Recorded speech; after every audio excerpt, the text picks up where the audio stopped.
बिस्मिल्लाहिर्रहमानिर्रहीम।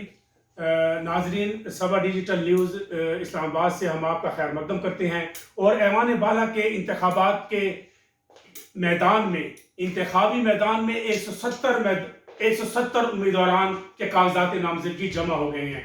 नाजरीन, इंतखाबी मैदान सज गया है।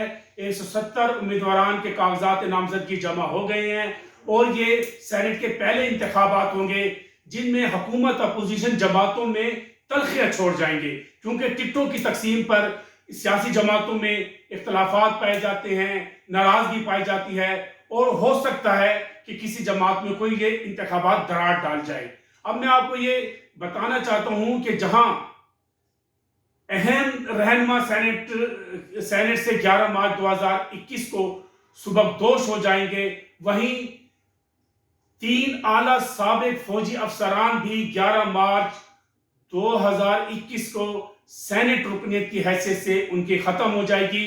इनमें lieutenant general retired Abdul Qayyum Khan, lieutenant general retired Salahuddin Tirmizi और पाकिस्तान तहरीक इंसाफ के एक ब्रिगेडियर रिटायर्ड जो ताल्लुक़ रखते थे अक़लियती नशिस्त पर, वो भी सेनेट से 11 मार्च 2021 को सुबकदोश हो जाएंगे।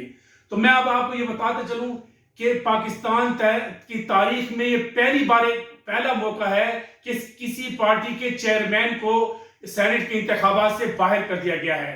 उनका नाम है सेनेटर राजा ज़फ़रुल हक साहब। सेनेटर राजा ज़फ़रुल हक साहब मुश्किल वक्त में, मसाइब में, इम्तिहान में पाकिस्तान मुस्लिम लीग नून के साथ डटे रहे, लेकिन अभी तक ताहाल कोई वजह मालूम नहीं हो सकी है कि सेनेटर राजा ज़फ़रुल हक को क्यों सेनेट इंतखाबात से बाहर किया गया है। अब मैं नाजरीन को ये मालूमात भी देता चलूं कि मौजूदा सेनेट के निस्फ अरकान 11 मार्च 2021 को सुबकदोश हो जाएंगे, यानी हर सूबे में 11 नशिस्तों पर इंतखाबात हो रहे हैं और इस्लामाबाद में 2 नशिस्तों पर इंतखाबात होंगे। 11 मार्च को नए अरकान हल्फ उठाएंगे, 12 मार्च को नए chairman senate, deputy chairman senate का इंतखाब होगा। अब हमें बताया गया है कि सबसे मौसर और जामे हिकमत अमली इंतखाबात के सबसे बड़े खिलाड़ियों साबिक वज़ीर आज़म मोहम्मद नवाज शरीफ, साबिक सदर पाकिस्तान आसिफ अली ज़रदारी की तरफ से वज़ा की गई है।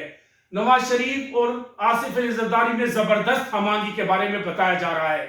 यही वजह है कि सैयद यूसुफ गिलानी का नाम सेनेट इंतखाबात के लिए सबसे पहले पाकिस्तान मुस्लिम लीग नून की सफ़ों से आया। पाकिस्तान मुस्लिम लीग नून के बाज़ रहनुमाओं ने जब इस ख्वाहिश का इजहार अपने पार्टी कायद के सामने किया तो फौरी तौर पर यूसुफ रज़ा गिलानी और साबिक वज़ीर आज़म नवाज शरीफ के दरमियान राब्ता हुआ। बड़ा इत्मीनान का इजहार किया जा रहा है यूसुफ रज़ा गिलानी के नाम पर। जब ये इत्मीनान किया गया तो पीडीएम के सरबराह मौलाना फजल रहमान का भी वीडियो पैगाम सामने आया और कहा कि यूसुफ रज़ा गिलानी मुत्तफ़िका उम्मीदवार होंगे। अब ये कोई मुबालगा आराई नहीं है, बल्कि सियासी हलकों और पार्लिमानी हलकों में एक भूचाल आ चुका है। हुकूमती हलकों में एक भूचाल आ चुका है यूसुफ रज़ा गिलानी के इस्लामाबाद आमद पर। यूसुफ रज़ा गिलानी की कामयाबी की सूरत में वो चेयरमैन सेनेट के उम्मीदवार होंगे। इस वक्त पाकिस्तान की तारीख में चेयरमैन सेनेट नौजवान सादिक सिजरानी हैं। वो 11 मार्च 2021 को अपनी मद्दत पूरी कर लेंगे। अगर उन्हें हुक्मरान इत्तेहाद उन्हें नामजद नहीं करता तो वो चेयरमैन सेनेट की नशिस्त से तो सुबकदोश हो जाएंगे, लेकिन रुकने सेनेट रहेंगे और इस हैसियत में अपनी जिम्मेदारियां अदा करते रहेंगे। अभी तक हुक्मरानी इत्तेहाद में सेनेट इंतखाबात के हवाले से हमआहंगी का फुकदान है। मुत्तहिदा कौमी मूवमेंट वाज़ेह तौर पर अपने इख्तलाफात का इजहार कर चुकी है। दीगर इत्तेहादियों की जानिब से भी कोई वाज़ेह पैगाम अपनी पार्टी को नहीं मिला है। सियासी तजिया निगार ये करार दे रहे हैं कि सेनेट इंतखाबात में सबसे मौसर हिकमत अमली वो होगी तो वो पाकिस्तान मुस्लिम लीग नून और पाकिस्तान पीपल्स पार्टी की होगी, और वो इंतखाबी सरगर्मियों के हवाले से जोड़ तोड़ को एक अरूज पर पहुंचा चुके हैं। नाज़रीन को मैं ये बताता चलूं कि वो उम्मीदवारों की नामजदगी से पहले जोड़ तोड़ में मसरूफ हो गए थे। सबसे ज्यादा जोड़ तोड़ पंजाब और खैबर पख्तूनख्वा में की जा रही है और हमें सियासी हल्के ये कह रहे हैं कि सेनेट इंतखाबात के नताइज गैर मामूली हो सकते हैं। हो सकता है कि पीडीएम में शामिल जमातों को सेनेट में 51 नशिस्तों की बरतरी हासिल हो जाए اور پاکستان تحریک انصاف اور اس کی اتحادی جماعتیں اکثریت نہ حاصل کر سکیں۔ ابھی یہ ابتدائی تجزیہ ہے، ابتدائی طور پر 170 امیدواروں کے نام سامنے آ چکے ہیں۔ جانچ پڑتال کا مرحلہ ہوگا، حتمی فہرست جاری ہوگی، 3 مارچ کو سینٹ انتخابات ہوں گے، اس کے بعد 9 مارچ تک سبکدوش ارکان سینٹ اپنی ذمہ داریوں سے سبکدوش ہو جائیں گے۔